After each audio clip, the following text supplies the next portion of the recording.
Sherbahadur Deuba was once a Gen Z.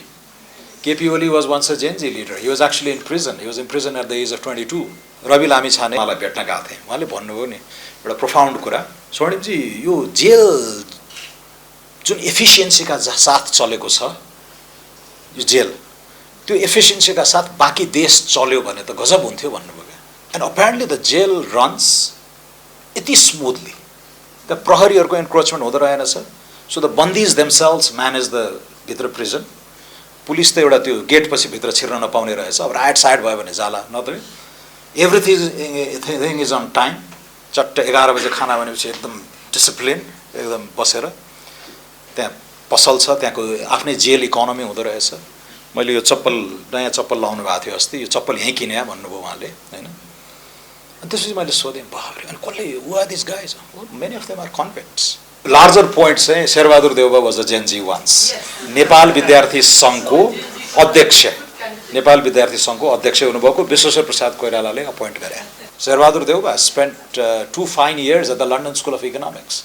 1989 and 1990 his guru was Fred Halliday, एकदमै international रिलेसन्सको एकदम तगडा scholar जसको global fame 2001 को 9/11 पछि एकदमै चर्चित भयो. And I happened to go to the LSE after 3 years after Mr. Deuba left. अनि उहाँ म त्यहाँ पढ्दा पढ्दै उहाँ चाहिँ होम मिनिस्टर, विपक्षी दलको नेता र यो देशको प्रधानमन्त्री भइदिनु भयो इन दोज 3 short years. अनि 96 मा त उहाँ स्टेट भिजिटको लागि पनि आउनु भएको थियो. मेरो गुरु लर्ड मेघनाथ देसाईले उहाँलाई होस्ट गर्नुभयो. अनि कस्तो लाग्यो त हाम्रो प्रधानमन्त्री भन्दाखेरि राम्रै छ, but the previous one was better भनेर भन्नुभयो है. प्रिभियस वान को भनेर भने त नेपालको पहिलो कम्युनिस्ट प्रधानमन्त्री Manmohan Adhikari. And Manmohan Adhikari when he joined politics was also a Gen Z. Quit India movement 1942 त्यो विश्वेश्वर प्रसाद कोइराला, मनमोहन अधिकारीहरू बेलायतीहरूलाई इन्डियाबाट लखेट्दै गर्दा अब नेपालमा पनि लोकतान्त्रिक रेजिममा हामी जानुपर्छ. 14 वर्ष जेल बस्नु भएको छ उहाँ. अहिलेको फुर्ती फार्ती यताउता त्यो सबै जेलमा गरेको स्व अध्ययनको आडम्बरको भरमा हो. जान्न केही बाँकी नै छैन. त्यो 14 वर्ष त्यहाँ पढे जस्तो भनेर यी पिएचडीहरू केही पनि भएनन् भनेर उहाँ जुन ललकार्नुहुन्छ, एउटा इन्फिरियोरिटी कम्प्लेक्स होला, आफूले नपढ्या भएर अरूलाई होच्याउने हैन. अर्को चाहिँ साँच्चीकै त्यो मेगालोम्यानिया त्यहाँबाट आएको. सो यो हिजो भर्खर आएका जेनजीहरूले हामीबाटै अब इतिहास सुरु हो भन्ने चाहिँ फेरि त्यसलाई मैले नकारात्मक रूपमा भने होइन. यसले चाहिँ कुन्द दाइलाई थाहा छ, पोल पोटले इयर 0 भन्थ्यो क्या. सो होल विश्व इतिहास नै अब इयर 0 बाट सुरु भयो. 1976 को क्याम्बोडियन खमेर रुजको revolution. And that led to disaster हैन. पतनै भयो. 13 मिलियनको चाहिँ देश क्याम्बोडिया त्यो at the end of 3 years 7 मिलियनमा झरेको छ क्या. Where did half the country go? They were killed हैन. अब त्यही स्केलको म्यासेकर जब त्यो मेगालोम्यानिया त्यो खालको आडम्बर भयो भने चाहिँ माओइस्ट चाइना हैन 1950s 60s को स्टालिनका चाहिँ कुराहरू आउँछन्. त्यसैले हिस्ट्री पढ्नुपर्छ हैन. हिस्ट्री पढेर अगाडि जानुपर्छ जस्तो मलाई लाग्छ. सो त्यो प्रसङ्गमा मैले अलिकति कम्प्लिमेन्ट गरेको 1968 मा यस्तै स्टुडेन्ट रेभोल्युसन भएको थियो युनिभर्सिटी अफ. आजकल त च्याट जीपीटी छ, गुगल छ, मजाले हेरे भइहाल्यो.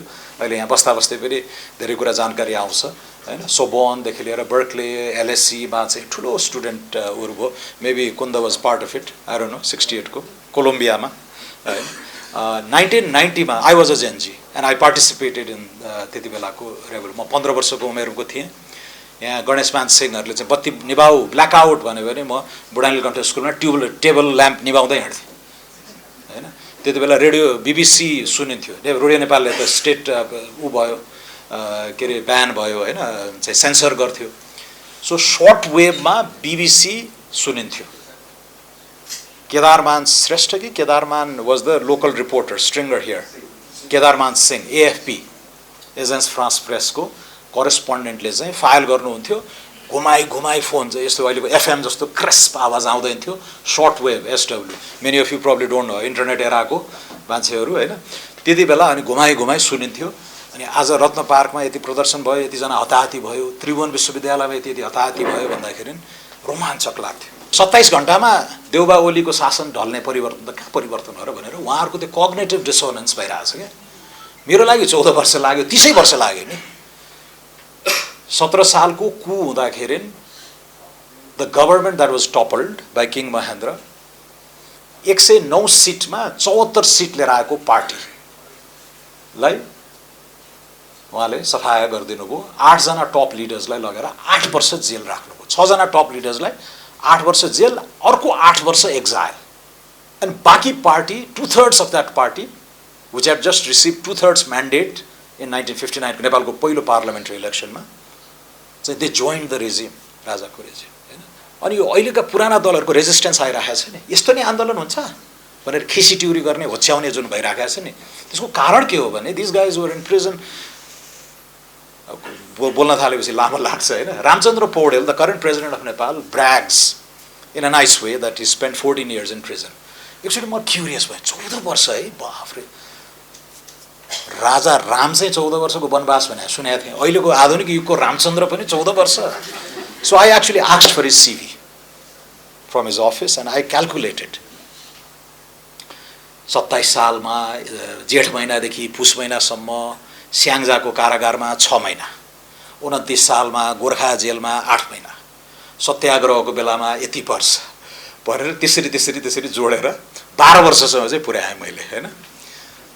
मैले भन्न खोजेँ यो लामो स्ट्रगल गरेर उहाँहरू पनि आउनुभएको हैन।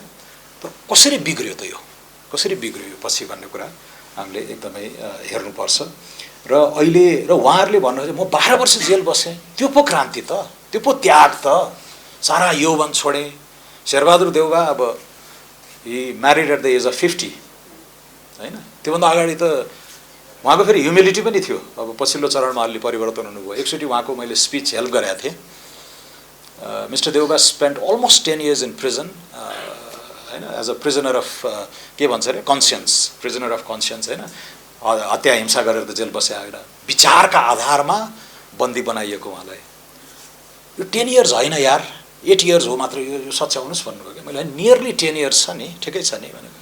होइन 8 वर्ष जति हो पञ्चायत कालमा, अर्को 1 वर्ष चाहिँ त्यो ज्ञानेन्द्रले थनेको मलाई अस्ति भने। मतलब 9 years, बट हामी 9 दिन जेल बस्नलाई गाह्रो होला आधुनिक युवा युवतीहरूलाई हैन।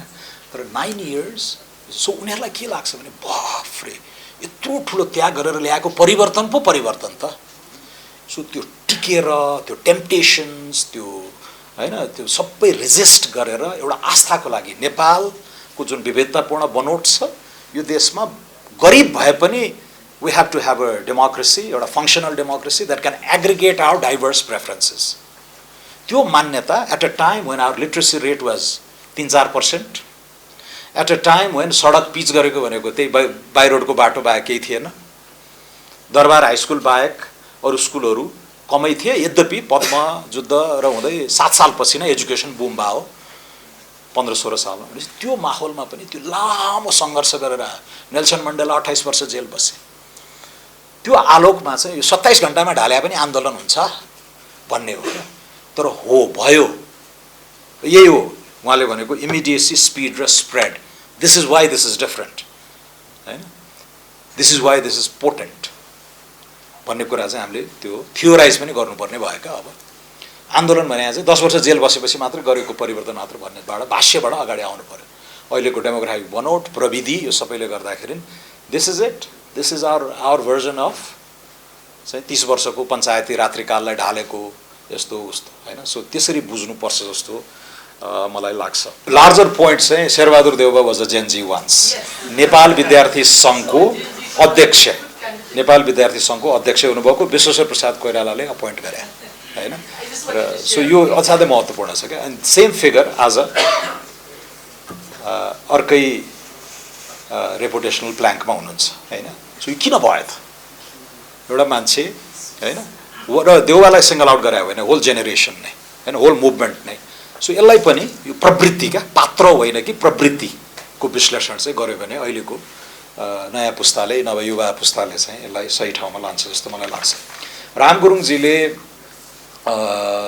अनफेयर अपर्च्युनिटिजको बारेमा कुरा गर्नुभयो, त्यो असाध्यै महत्त्वपूर्ण छ। र यसमा म के कम्प्लिमेन्ट गर्न चाहन्छु भने अहिले यो विदेश पलायनको छ नि जुन, ओहो यहाँ जब नभएर हो हैन, जब भएन, अब इकोनोमिक अपर्च्युनिटी भएन, 12 घण्टा अस्ट्रेलियामा काम गर्यो भने त 6 महिनामा चट्ट कालो चस्मा लाएर मोबाइल, गाडी, अपार्टमेन्ट फेसबुकमा स्मार्ट फोटो राखेर यहाँ पुरै सोसाइटीमा एउटा एनभी ओहो। अनि अहिले नेपाल विदेश पठाउन नसक्ने फ्यामिली त फेलियर जस्तो। आइम जस्ट हिजो राति 12 बजे म आफ्नो कन्स्टिट्युएन्सी तनहुबाट फर्केको, कस्तो बर्बाद भइसक्यो। छोराछोरीलाई त्यो पियर प्रेसर हुन थालेछ अहिले।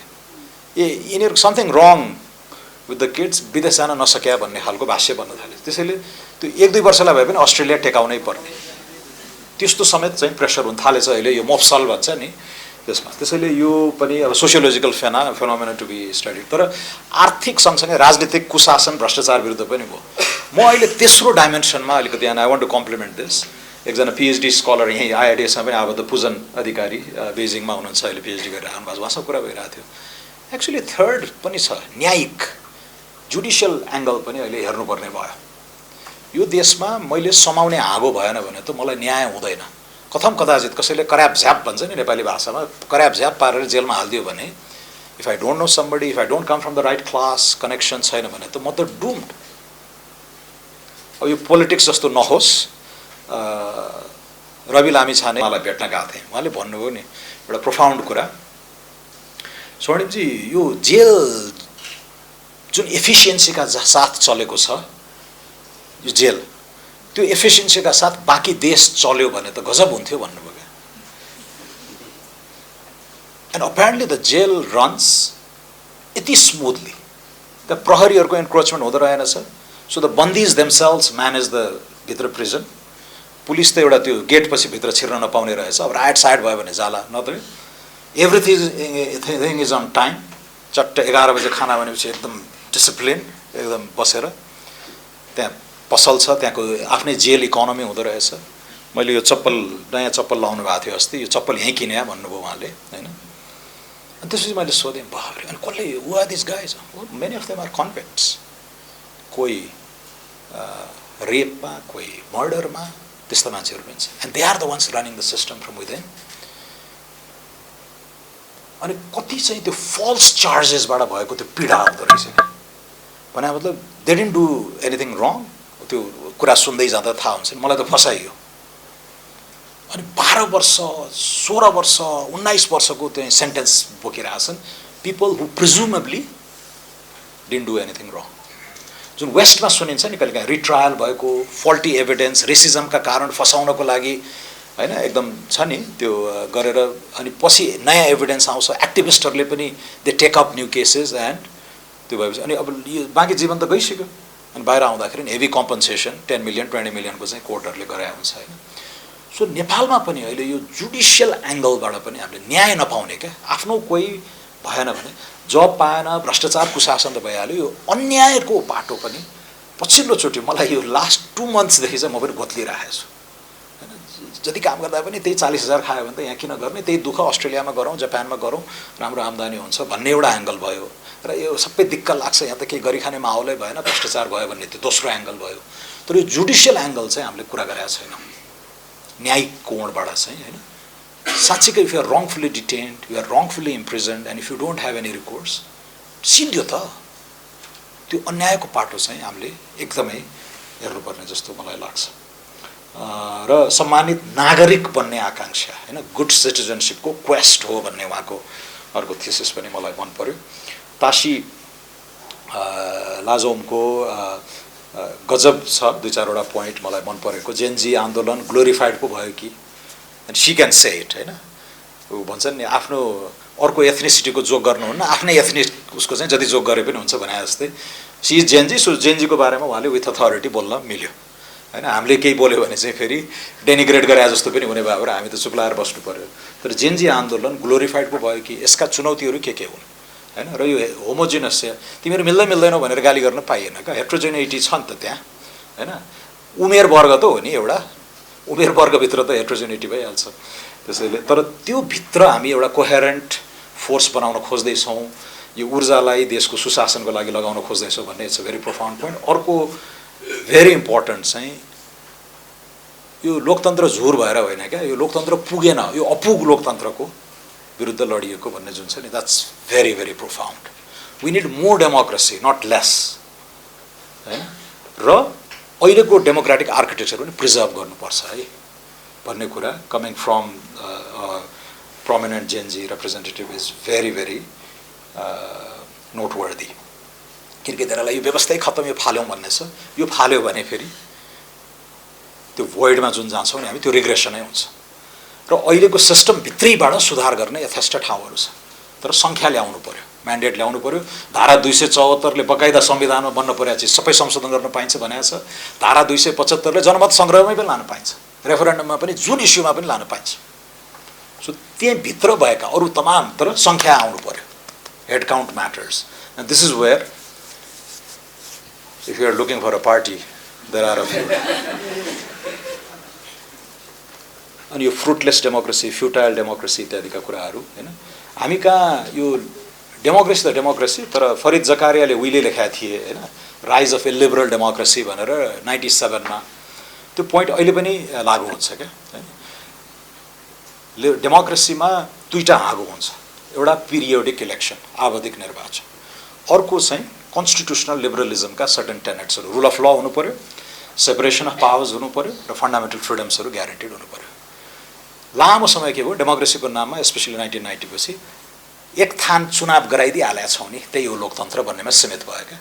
सो एभ्री 4-5 इयर्स चुनाव चुनाव चुनाव। अहिलेको पनि आई गेट इरिटेटेड अल्सो, चुनाव चाहिएको छ, अहिलेको निकास चुनावै हो, तर एक थान चुनाव गराइदिउँ न जसरी हुन्छ, त्यो मात्रै चाहिँ डेमोक्रेसी होइन हैन। एक थान चुनाव त मुशर्रफले पनि गरायो नि, एक थान चुनाव त शेख हसिनाले पनि गराइन् नि। यो शेख हसिनाको कन्स्टिट्युएन्सीमा उनले 4 लाख मत ल्याइन्, उनको अपोनेन्टले 297 मत क्या। काम्बोडियाको चुनावमा हेरेरै आयो 2017 मा। रियल अपोजिसनलाई ब्यान गरेर प्यारिसतिर पठाइदियो लिडरलाई, अनि त्यो फेक पार्टीहरू 20-30 वटा चाहिँ बनायो। एउटा लिडरको एउटा फेक पार्टीको लिडरले चाहिँ मैले सपनामा यस्तो देखाएको थिएँ भनेर भाषण दिइरहेको हुन्थ्यो हैन। अनि हुनसेनको 125 सिटमा 125 सिट नै, you know that was a democracy. किनकि आवधिक निर्वाचन त गरायो, एभ्री 5 इयर्स त चुनाव गराइराखेको छ। तर हामीले खोज्नुपर्ने डेमोक्रेसीको प्राण आत्मा भनेको चाहिँ रुल अफ ल, विधिको शासन। Nobody is अबभ the law, separation of powers, अहिलेको जस्तो पुरै एलिट क्याप्चर गरेको संस्थाहरू होइन, र इन्टरनेट ब्यान चाहिँ ओलीलाई लाग्यो भन्दैमा गर्दिन मिल्ने खालको त्यो फ्रिडममा इन्क्रोच गर्ने खालको सिस्टम होइन। त्यसैले यसलाई अझै व्याख्या गरौँ भन्ने जेनजीहरूलाई मेरो चाहिँ आग्रह पनि छ। अब थप कुरा नगरौँ, तपाईँहरूले उठाउनुभएका मलाई एकदम स्ट्राइकिङ लागेको, तर अलिकति त बोल्नै पर्यो 5 मिनट। यो नेपालमा केही पनि नभएको होइन हैन। यो मैले बारम्बार भनेको छु नि, प्याराडक्स नै जस्तो छ। केही पनि नभएको होइन। लास्ट 30-35 इयर्स हो। 1990 को बेन्चमार्क लियौँ भने पनि अब युवा युवतीहरूलाई, नवयुवा पुस्तालाई चाहिँ मेबी 2008 इज अनदर वाटरसेड, 2006 पछि त्यो गरे पनि 20 इयर्सको त भइहाल्यो। हाम्रो लागि चाहिँ 1990 वाज द्याट थ्रेसहोल्ड हैन। अब पोभर्टी इन 1995 नेपालमा 55% थियो क्या, एब्सोल्युट पोभर्टी। $2.15 को इन्टरनेसनल बेन्चमार्कले हेर्दाखेरि त्यो अहिले लगभग 0 मा आछ। I don't know if Nepali times has covered this. So $2.15 को बेन्चमार्क लिने हो भने हाम्रो पालामा $1 a डे बाट सुरु गरे हो हामीले, अहिले बढ्दै बढ्दै गएर $2.15। अब यो इनएडेक्वेट हो भन्ने छ हैन, तर म नेक्स्टमा बनाउला। तर 55% थियो क्या हैन। आधा जनसङ्ख्या तन्नम गरिबी हैन, निरपेक्ष गरिबी, एब्सोल्युट गरिबीमा थियो। आज 0.5 मा झरेको छ। तर $2.15 को पोभर्टी थ्रेसहोल्ड चाहिँ आजको दुनियाँमा त्यसले त धेरै गर्न सकिँदैन। सो रिभाइज्ड अपवर्ड्स $6.85 को नयाँ इन्टरनेसनल पोभर्टी लाइन आइरहेछ। यो अन्तर्गत पनि ठ्याक्कै 30 वर्ष अगाडि 90% थियो नेपाल, अहिले चाहिँ अन्डर 50% मा झरेको रहेछ। सो वी आर स्टिल पोर, तर धेरै प्रगति भएको छ। तर यो जीडीपी ग्रोथबाट स्ट्रक्चरल रिफर्म भएर भयो होइन। गौचनजीले त्यो एक्सप्लेन गरिसक्नुभयो। लार्जली रेमिटेन्स इन्फ्लोजबाट हैन, घर घरमा अहिले 3/4 जति पुगेको छ। यो 3/4 अफ नेपालमा 57 लाख घरधुरी भन्छौँ हामी, बढेर 64-65 कति लाख छ पछिल्लो सेन्ससमा। त्यो हरेक घरधुरीको हाउस होल्ड युनिटको 3/4 चाहिँ कोही न कोही विदेशमा छ हैन। अनि त्यो सिधै पेनिट्रेट गरेको छ नि, बिचौलिया छैन त्यहाँ, राज्यले इन्टरफेयर गरेको छैन। गुरचरण दासले इन्डिया ग्रोज एट नाइट भने जस्तो डे टाइममा त बाबुहरूले बिगारिरहेछ, नाइटमा चाहिँ इन्डिया ग्रोज भने जस्तै हामी कहाँ स्टेट इन्टरफियरेन्स नभएको हुनाले सिधै पेनिट्रेट गर्ने भयो भएर त्यो एजुकेसनमा, न्युट्रिसनमा हैन, बेसिक एमेनिटिजमा लगानी भइरहेको छ। यो कुराहरू छ। र मैले पछिल्लो चरण अलिकति बहसमा ल्याउन खोजेको चाहिँ यो मिसिङ जिडिपीको अवधारणा। 1990 मा हामी आयौँ, 91 मा रिइन्स्टेटेड मल्टी पार्टी डेमोक्रेसी अन्तर्गत पहिलो सरकार आयो गिरिजाप्रसाद कोइरालाको।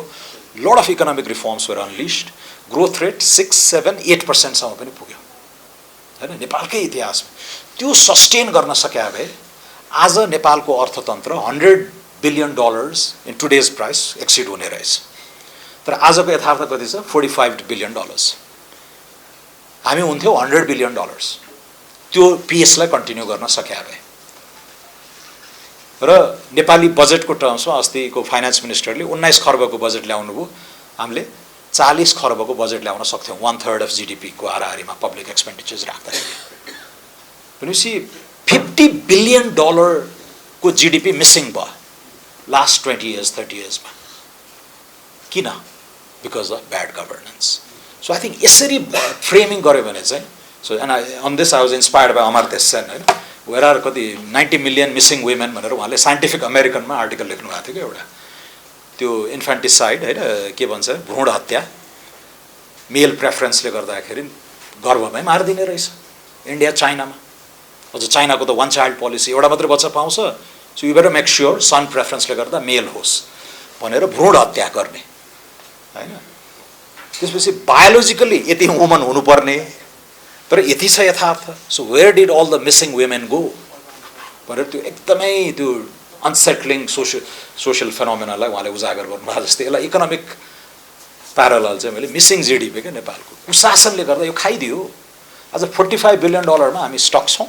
$100 बिलियन को गजबको अर्थतन्त्र आज हुन्थ्यो र आजै हामी $3,332 को पर क्यापिटा इन्कम हुन्थ्यो होइन। र साउथ एसियामा इन्डिया बङ्गलादेशभन्दा माथि हुन्थ्यो वा हाराहारीमा हुन्थ्यो। सो यो इम्पोर्टेन्ट छ। सो मिसिङ यो ब्याड गभर्नेन्सको कस्ट रियल हो है भन्ने कुरा एकदमै बुझ्न जरुरी छ। अरू अब म हिस्ट्रीतिर गइनँ, तर म मेरै आफ्नै पनि बुझाइ चाहिँ के हो भने हाम्रो 3टा च्यालेन्जहरू हुन्। यो नेपाल 4 किल्ला जुन छ नि, लिम्पियाधुरादेखि ओलाङचुङ गोलासम्म, यता मेचीदेखि दोधारा चाँदनीसम्मको यो 4 किल्लामा we been lucky, we inherited this precious real estate in the होइन central Himalayas, let's make something out of it भन्ने हो प्र्याक्टिकल्ली होइन। जोगियो विभिन्न कारणहरूले, जोखिममा थियो, ब्रिटिसले खाइदिन सक्थे, नयाँ हिन्दुस्तानले खाइदिन सक्थ्यो, विभिन्न कारणहरूले जोगियो। मैले जोक पनि गर्छु, Sardar Vallabhbhai Patel if he had his way खाइदिन्थ्यो होला।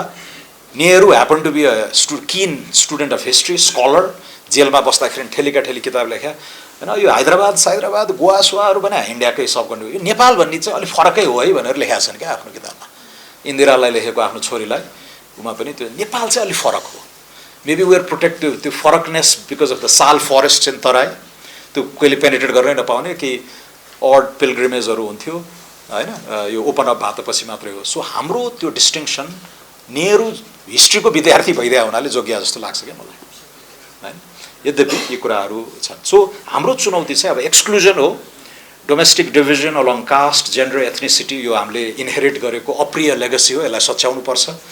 इक्वालिटी अफ अपर्च्युनिटिजबाट गर्ने हो, धनीबाट खोसेर गरिबलाई बाँड्ने भन्ने कुरा हुँदैन। अर्थतन्त्रको आकार वृद्धि गर्ने, सरकारी ढुकुटी ठुलो गर्ने, अनि केही पुनर्वितरणमा लगाउनुपर्छ, रिडिस्ट्रिब्युसनमा, केही सोसियल इन्स्योरेन्समा, इक्वालिटी अफ अपर्च्युनिटिज। मैले बारम्बार दिने उदाहरण चाहिँ दैलेखमा आज जन्मेको दलित परिवारको बच्चा र काठमाडौँको सम्भ्रान्त परिवारमा जन्मेको बच्चालाई पछि तालिम सालिम दिएर हुँदैन। त्यो पहिलो 1000 दिनमै हामीले सम्बोधन गर्न सक्यो भने पछि आउने चर्कने त्यो विषमता, असमानता पहिले नै रिड्रेस गर्न सकिन्छ। एन्ड स्टार्ट विथ सुत्केरी भत्ता, स्टार्ट विथ पोषण भत्ता for the first 1000 days, that the state can do. So गौचनजीले अघि उठाउनु भएको वृद्ध भत्तावालालाई फ्लिप गरेर इन्फन्ट भत्तामा, न्युट्रिसन भत्ता, पोषण भत्तामा लगाउने हो भने त्यसले हाम्रो नेपालको असमानतालाई एड्रेस गर्न सबभन्दा अचुक मन्त्र त्यही नै हो सुरुमा। अफकोर्स त्यतिमै फच्या हुने होइन, सिद्धिने होइन, धेरै गर्दै जानुपर्ने हुन्छ होइन। तर यो एक्सक्लुजनको जुन अप्रिय विरासत हामीले बोकेका छौँ यसलाई सम्बोधन गर्नै पर्छ। एक्जिस्टेन्स, पावरफुल नेबर्सहरू छन्, अस्तित्ववाद, देश जोगाउनै पनि धेरै मेहनत गर्नु परेको छ र आधुनिक यो जियो पोलिटिकल राइभलरीहरू चर्कदै जाँदाखेरि हामीले यसमा पनि हेर्नुपर्नेछ। र तेस्रो चाहिँ होल पोलिटिकल इकोनोमी आजको theme, it's all characterize one word गर्ने हो भने एक्सट्र्याक्सन, दोहन होइन। र यो इकोनोमिक स्ट्याग्नेसन ले गर्दाखेरि सो एक्सक्लुजन एक्जिस्टेन्स र एक्सट्र्याक्सन यो 3 E's को चुनौती हो क्या हाम्रो सरल भाषामा बुझ्दाखेरि र यसलाई हामीले ह्यान्डल गर्न सकेनौँ भने यो तपाईहरुले पहिला पनि सुन्नुभयो होला हामी धनी नहुँदै बुढो हुनेवाला छौँ किन डेमोग्राफिक बनोटले पर क्यापिटा इन्कम 1500 छ will start to become an ageing society in 3 years अब अनि एजेड सोसाइटी त 20 वर्षमा यो डेमोग्राफिक मोडल अझै अपडेट गर्यो भने त I think things will be त्यो प्रिपोन्ड नै हुन्छ जस्तो लाग्छ अर्बन त भयौँ तर वी हेभन्ट मिनिङफुल्ली इन्डस्ट्रियलाइज नबनाऊ एकदम त्यो हार्डकोर वेस्टर्न सेन्सको इन्डस्ट्रियलाइजेसन हामा कहिले पनि भविष्य छैन तर मोडर्नाइज्ड भनौँ न मोडर्न इकोनोमी नबनाउँदै we become an urban society हैन वेस्टर्न युरोपको के भयो they industrialised and then they urbanised हामी कहाँ we urbanised or we are rapidly urbanizing तर इकोनोमीलाई मोडर्नाइज गर्न सकेका छैनौँ अनि ग्लोबली कनेक्टेड छौँ तर इकोनोमिकली पेरिफेरल भयौँ हैन सो यी प्याराडक्सेसहरू यी चुनौतीहरूलाई चिर्दै अगाडि जानुपर्नेछ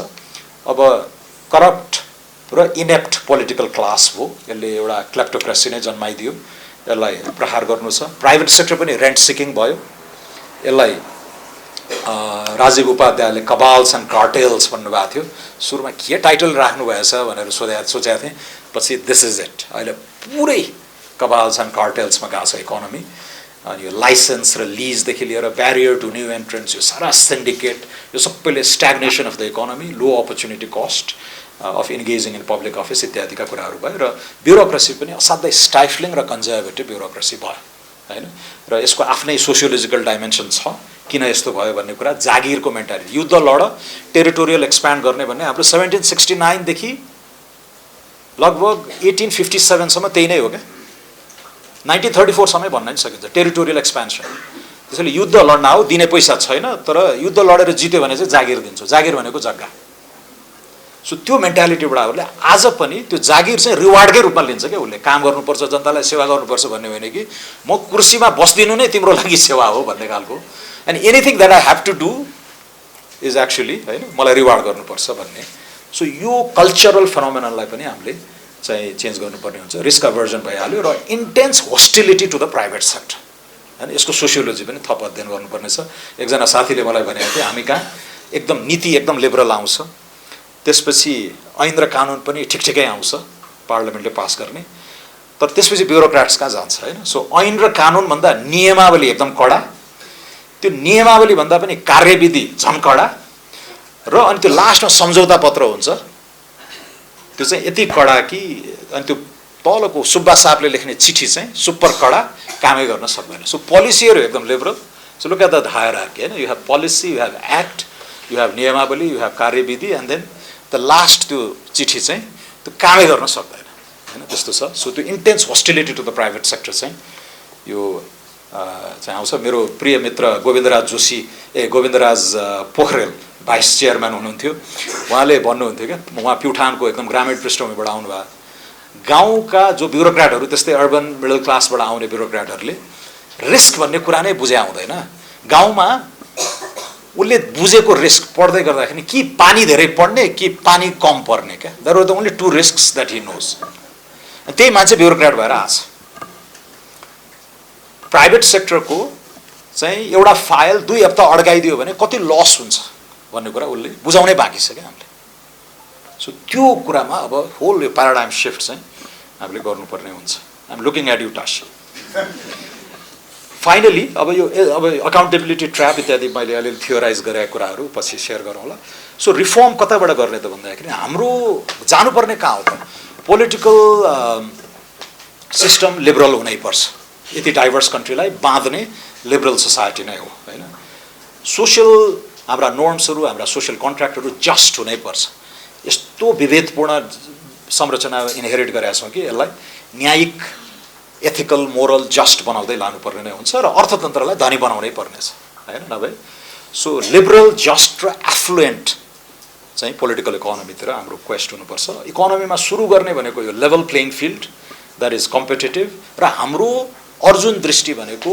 जताततै सीमित साधन स्रोतलाई छर्ने होइन कि ग्रोथका फन्डामेन्टल ड्राइभर्सहरू के हुन् 4 वटा 5 वटामा त्यसमा लाग्नु पर्यो गौचनजीले पनि इङ्गित गर्नुभएको छ तर मोटामोटी लगानी इन द राइट सेक्टर्स लगानीको मात्रामा ध्यान दिनु पर्यो क्वान्टिटी अफ इन्भेस्टमेन्ट त्यो ल्याएको इन क्वान्टिटीलाई को एलोकेटिभ एफिसियन्सी उहाँहरूले पहिला भन्नुभएको त्यसको विनियोजन पनि सही हुनु पर्यो तर विनियोजन सही भएर मात्र पनि पुग्दैन, प्रतिफल पनि सुनिश्चित गर्नु पर्यो हैन। सो लगानीको प्रतिफल, लगानीको विनियोजन र लगानीको मात्रा त्यो गर्नको लागि चाहिँ त्यो लेभल प्लेइङ फिल्ड हामीलाई चाहिन्छ। सो त्यसमा हामीले काम गर्नुपर्ने हुन्छ। सोशलमा यो सोशल मोबिलिटी, अघि मैले दिएको पोषणको उदाहरण, social mobility aided by quality education, health, social protection, equality of opportunity जस्ता कुराहरूमा हामीले जानु पर्यो। र पोलिटिक्समा चाहिँ त्यो इलिबरल क्लेप्टोक्रेसीबाट साँच्चीकै फङ्सनिङ लिबरल डेमोक्रेसीतिर हामी जानै पर्छ। र अहिलेको बहस पनि यो संसदीय व्यवस्था त झुर खत्तम, हामी अर्कोमा जानुपर्छ भन्ने बहस चल्दै गर्दाखेरि एक्चुअली वाट वी स ओभर द लास्ट 30 years कि संसदीय व्यवस्था यही हो त? होइन नि, यो त नेतातन्त्र, गुटतन्त्र, ओलीतन्त्र हो नि त हैन। त्यसैले त्यो पनि अलिकति त्यो नुआन्स पनि लेट्स नट लुज इट, किनकि नभए हामी खालि यो व्यवस्थाको एक्सपेरिमेन्टेसनमा बिताउने भयो क्या, पेन्डुलम एक्सट्रिम गरेर जाने भयो। अन्तमा अब मेरो होप भएको अघि 3 E's भने जस्तै 3 D's छ, डेमोग्राफी नै हो। And this is where the Gen Z picture comes in, they are the agent of change. अब तर उहाँहरूलाई पोलिटिकल प्रोसेसमा ल्याउनु पर्यो। तर आन्दोलन गर्न जानु अघि पनि बाबुआमाबाट 1000 रुपियाँ मागेर जानुपर्नेहरूले चाहिँ आफ्नो सामर्थ्य हेर्नुपर्छ हैन। त्यो कसरी सस्टेन गर्ने, what is your source of income. अहिलेको होल पोलिटिकल क्लास भ्रष्ट हुनुमा 95% won't be able to say what is their source of income. Lifestyle त गजब छ हैन, तर तिम्रो आम्दानीको स्रोत के हो भनेर सोध्यो भने सक्दैन। त्यसैले पोलिटिक्समा एस्पायर गर्दै गर्दाखेरि मेक श्योर कि एउटा करियर बनाएर अलिअलि सेभिङ्स गरे हुनु पर्यो, कि ट्रान्सप्यारेन्ट मलाई फलानु फलानुले चन्दा दिन्छन्, दान दिन्छन्, त्यो गरेर म राजनीति 5 वर्ष चाहिँ म राजनीति यसरी गर्छु भन्न सक्नु पर्यो, कि अब एकदम धनी बाबुआमा हुनु पर्यो, कि सुमनिमा उदास जस्तो CNN मा काम गरेर आउनु पर्यो टन्न पैसा लिएर हैन। सक्सेसफुल करियर हुनु पर्यो क्या। Then you transition into politics, do 5-10 years and then फेरि युनिभर्सिटी पढाएर गर्ने। सो यो मोडल पनि चेन्ज गरौँ भन्ने हो क्या। सो जेनजीको पुस्ताले अहिले बुझ्नुपर्ने मलाई के लाग्छ भने, पुरानो पुस्ता 30 वर्ष दुःख गरेर आयो, सारा सेक्रिफाइस गर्यो र उसले अहिले ब्याज उठाइरहेछ क्या, ऋण र ब्याज उठाइरहेछ। अब हाम्रो पुस्तालाई ल त्यो पनि दिउँ, तिमीले लड्यौ, व्यवस्था लिएर आयो, लिबरल हामीलाई बोल्न पाउने यो स्वतन्त्रतापूर्वक सिस्टम लिएर आयो भन्ने छ। तर अबको पुस्ता चाहिँ करियर मोडमा जानुपर्छ भन्छु म। नाम दाम प्रतिष्ठा अन्त कमाएर 5 वर्ष 10 वर्ष 15 वर्ष स्ट्रिक्ट टर्म लिमिट म राजनीतिमा आएर सेवा गर्छु, त्यसपछि म जान्छु। म बेलायतमा जेनजी हुँदा म बेलायतमा थिएँ, त्यति बेला देखा चिनिया नेताहरू this is the future prime minister भन्थे, कोही चाहिँ this is the best prime minister we never had भन्थे ऱ्याप बटलरहरूलाई। They have one shot and then they retire. David Miliband अहिले चाहिँ न्युयोर्कमा एउटा एनजिओ चलाएर बसिरहेछ, एकदम एबल फरेन मिनिस्टर, टोनी ब्लेयरको पहिलो foreign minister, he would have been prime minister. Ralph Miliband भन्ने एकदम मार्क्सिस्ट थियोरिस्टको छोरा, एड मिलिब्यान्ड भन्ने उसको भाइ फरेन मिनिस्टरसँग भयो, अहिले त फर्केर आएर एडभाइजर भइरहेछ। हामी कहाँ त माथि तल झर्नै नहुनेछ। विलियम हेग फरेन सेक्रेटरी गजब किताब लेखेर बसिरहेछ हैन। सो यो मोडल नै चेन्ज गर्नु पर्यो क्या हामीले। यो पहिला गरेकोलाई राजनीतिमा आउने चाहिँ सेवाकै लागि हो, दोहनको लागि होइन, लुट्नको लागि, आम्दानीको लागि होइन, ब्रह्मनालमा नपुगेसम्म राजनीति गरिराख्ने भन्ने। सो यो फ्लिप गर्ने, यो thinking about who comes into, र अहिले कग्निटिभ डिसोनेन्स पुराना नेताहरूको होइन 14 वर्ष जेल नगएको पनि आन्दोलन हुन्छ र भने जस्तै सेकेन्ड जेनेरेसनवालाहरू पनि कग्निटिभ डिसोनेन्समा छ क्या। हामीले पनि त 20 वर्ष लगाइसक्यौँ नि, ढुङ्गा हान्यौँ, क्याम्पस तोड्यौँ, रेलिङ भत्कायौँ, त्यसरी पो आउने हो। सजिलोसित चाहिँ कहाँ पाइन्छ भन्ने एटिट्युड छ नि अघिको नाम लिएका पात्रहरूको, त्यो दोस्रो पुस्ता जेनेरेसनवालाहरू। यो फ्लिप गर्नुपर्ने भयो र जेनजिज क्यान डु इट। यसरी गर्ने हो अबको पोलिटिक्स। पोलिटिक्समा आउनेहरू र यो ब्यारियर टु एन्ट्री हामी जस्तालाई आउनको जुन छेकबारहरू छन् त्यो यसरी भत्काउने हो भन्नेमा जेनजीले काम गर्नुपर्छ जस्तो मलाई लाग्छ। सो डेमोग्राफी नै एजेन्ट फर चेन्ज हो, र डायस्पोरा यो अर्को डी यसमा मिसिएर आउँछ। दोस्रो डेमोक्रेसी तर क्लिन्ड अप सिस्टम होइन, फङ्सनल डेमोक्रेसी। त्यो अघि भनेका दुईटा हाँगाहरूलाई साँच्चीकै अनर गरेर होइन, आवधिक निर्वाचनलाई अब फ्री फेयर गर्ने छँदैछ, तर त्यो रुल अफ ल, सेपरेसन अफ पावर्समा अहिले सबै एलिट क्याप्चर छ क्या। सबै यो इम्प्युनिटी हुनु कारण पनि एलिट क्याप्चर हो, र यसले गर्दाखेरि चाहिँ जुन क्लेप्टोक्रेटिक इलिबरल डेमोक्रेसी हामी गयौँ त्यो। तेस्रो चाहिँ इकोनोमिक कुरा हो, त्यो चाहिँ डिस्टेन्सबाट हामी सक्छौँ। डेन्सिटी र डिजिटलाइजेसन जस्ता कुराहरू होइन, भारत चीनको लोकेसन सँगसँगै हामी ल्यान्डलक्ड भएको हुनाले जानुपर्ने वेटलेस डिस्टेन्सलेस भन्ने कुराहरू यो हामीले 10-15 वर्षदेखि बोलिरहेको कुरालाई अहिले अलिकति ट्र्याक्सन लिएको छ थ्याङ्क्स टु आइआइडिएसकै रिसर्च अन डिजिटलाइजेसन 2.0 आउँदैछ अब त्यसले चाहिँ it's showing the way hydro पनि हो टुरिज्म पनि हो हाई भ्यालु एग्रिकल्चर पनि हो अलिअलि एनर्जी इन्टेन्सिभ ग्रिन म्यानुफ्याक्चरिङमा पनि if we are part of the regional value chain पनि हो र अल्टिमेटली डिजिटलाइजेसन र नलेजमै हो किनकि त्यसले चाहिँ ट्रान्सेन्ड्स बोर्डर्स हैन र म्यानुफ्याक्चर हुँदा यु आर ट्र्याप्ड त्यही भित्रकै वर्कफोर्स सानो आफ्नो बोर्डरमा सीमित भयो डिजिटलाइजेसन चाहिँ the whole world is your market त्यही भएर सर्भिसेस एक्सपोर्ट लगायतले चाहिँ हामीलाई त्यो अनलिमिटेड एक्सपेन्सन गर्न चाहिँ सम्भावनाहरू पुग्छ हस् त ल धेरै धेरै धन्यवाद